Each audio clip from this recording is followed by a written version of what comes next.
মেজে বউ, তুমি কেন বুঝতে পারছো না? এই কথা মুখ দিয়ে উচ্চারণ করলে মা তোমাকে এই বাড়িতে থাকতে দেবে? তুমি শুতে যাও। আর তুমি যে কাজ করব মনস্থ করেছি তা যে মাঝপথে ছাড়তে পারবো না। আমি নিষেধ করলে কি হলো? আমি নিষেধ করলে? আমিও ঘরে যাই, বারোটা জেগে গেলে আমায় না দেখে চেঁচামেচি করবে।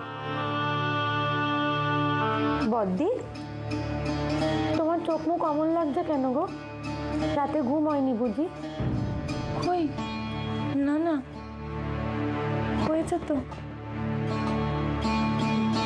বট্টাকুরের শরীরটা আজ ভালো আছে তো? বট্টাকুর জামাই বট্টাকুরকে গিয়ে কি বলছিলেন গো?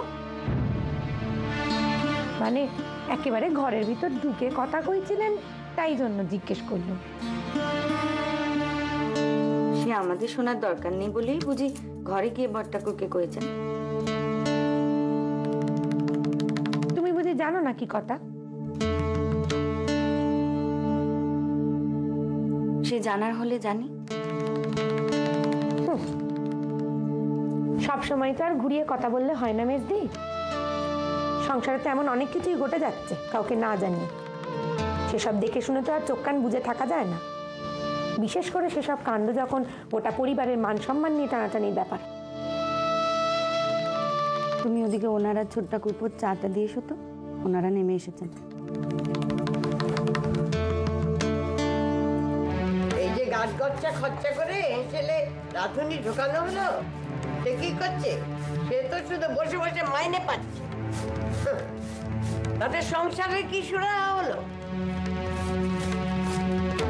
শুধু আমার ছেলের উপার্জনের টাকাগুলো ধ্বংস। আমার তো সংসারে কথা কইবার উপায় নেই। সংসারে কথা কইবে এখন শুধু পরের বাড়ির মেয়েরা। এ আর এমন কি দেখলে মা? সংসারে নতুন রাঁধুনি আনাটা কোনো ব্যাপার হলো? এই সংসারে তোমার আড়ালে আরো কত কি ঘটে যাচ্ছে যার এক আনাও তুমি জানতো না। তুই সংসারে কি এমন ঘটতে দেখলি রে? মা, সংসারখানার নামেই তোমার, যা লাগাম অন্য কারো। যাতা বলছিস? যাতা আমি বলছি। মা, কাল বড়দি আর বড় জামাইবাবু কেন এসেছিল বাড়িতে? বড়দার সঙ্গে এই বিষয়টা নিয়ে কথা বলবে বলে। বিশ্বাস না হয় বড়দাকে ডাকো, ডাকো, বড়দা এসে বলুক। এই মেয়েকে তুই ঘরে রাখিস নি, অনর্থ বাঁধাবে। আমার কথা শুনলে না? আরেক সর্বনাশী, সে আমার সংসারে পাপ ঢোকাচ্ছে, পাপ। সংসারে বিধবা মেয়ে ছেলের অবস্থাটা যে কি সেটাই তুমি জানেন, আর জানবেনই বা কি করে? দিনরাত বাড়ির বউ যদি এই নাটক নোবেল পড়ে, বটতলার গপ্পগাছা পড়ে, তাহলে সংসারে এই কাণ্ডটা ঘটবেই। মেজদা, তুমি বরং একটা কাজ করো, আরো কিছু বই এনে ঘরখানাকে একেবারে ভরিয়ে ফেলো। দেখবে তারপর তোমার লেখাপড়া জানা বউ কেমন পিরিলি করে শাড়ি পরে ফিটন চেপে রাস্তায় বেরিয়ে পড়েছে। সর্বনাশের 16 কলা পূর্ণ হয়ে যাক, যাক। এটা কি জানো যে শাস্ত্রে বেদবাদের কত শুদ্ধাচারের কথা লেখা আছে? কতটা কিচ্ছু সাধনে বেদভারা উদ্ধার হয়, পাপ লাঘব হয়, তুমি জানো?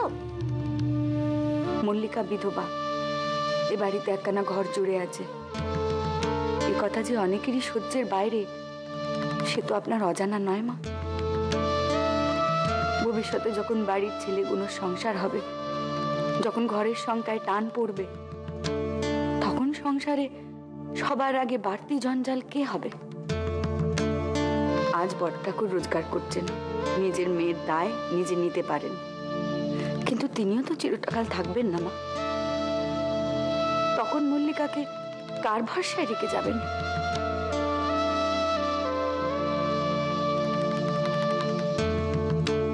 তার সেজো কাকার ভরসায়?